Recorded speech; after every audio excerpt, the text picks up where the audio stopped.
care for music, do ya?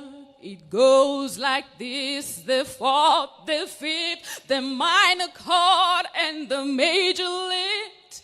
Baffled king composing, hallelujah, hallelujah, hallelujah.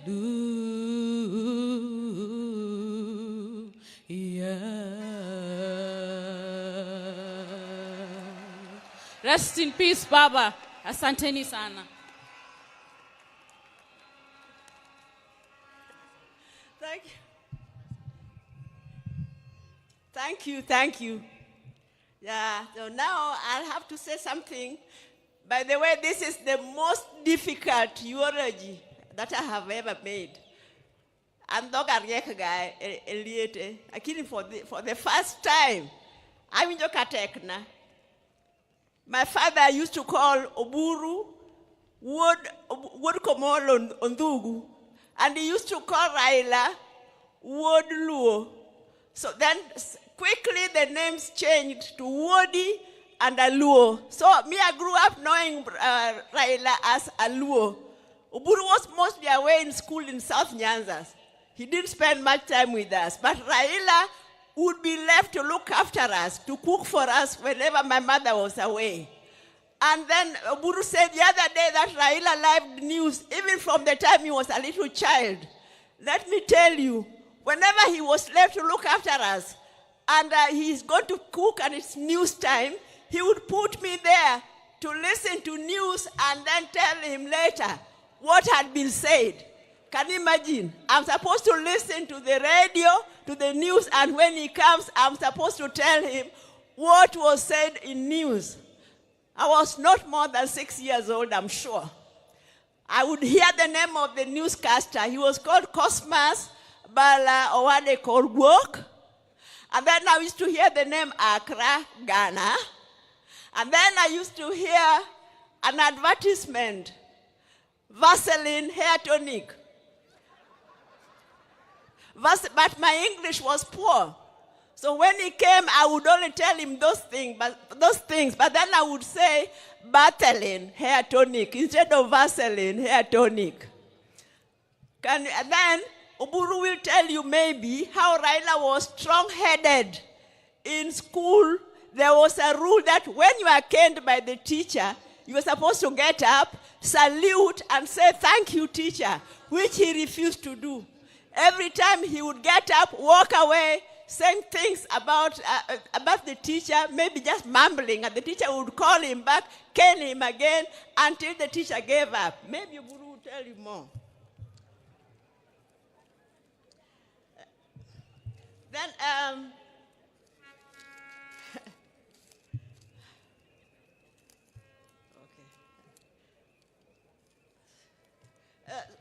so Raila was very, very disciplined. When he was a lecturer at the University of Nairobi, and also later when he was a director with Kenya Bureau of Standards, staying in his house was a nightmare. He would wake us up at 4 a.m. No matter what time he went to sleep, there would be a commotion. He's already going to take his morning jog and maybe take the dog also for jogging. And then by 6 a.m., he's ready to leave for work. He was working at the Kenya Bureau of Standards. So when you're working under him, you could not be late, because if your boss is already there after just at 6 o'clock, you cannot even lie that you are there on time. And he introduced an attendance register. I mean, you had to clock in. You had to clock in, and he knew exactly what time you had come. So, the third one, the fourth one. Sorry. Then, let me say that as a family, I know most of you won't believe it, but we also used to have our differences. We have, even now, we have our differences, and we can have very hot arguments. Raila and I sometimes used to have very hot arguments.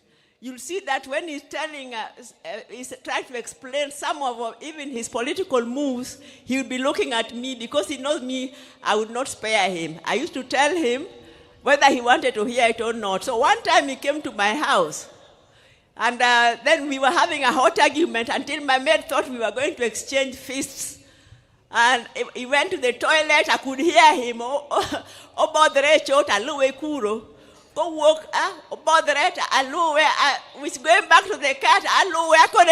Adagi. I've refused. Nimekata adagi. And then you can't believe it. That the following day we were talking on the phone, laughing as if nothing had happened. That's the way he was. He was magnanimous. He was forgiving.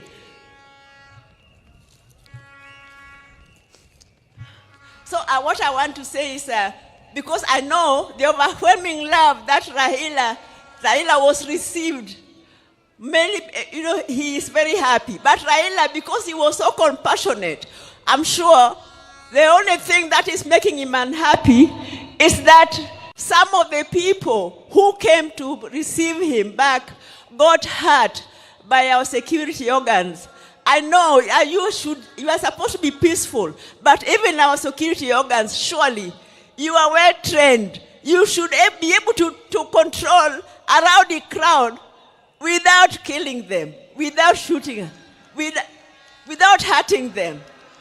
So as Raila's tribute and respect for Raila, let that be the last time that such a thing happens. I think that would be a befitting remembrance for Raila.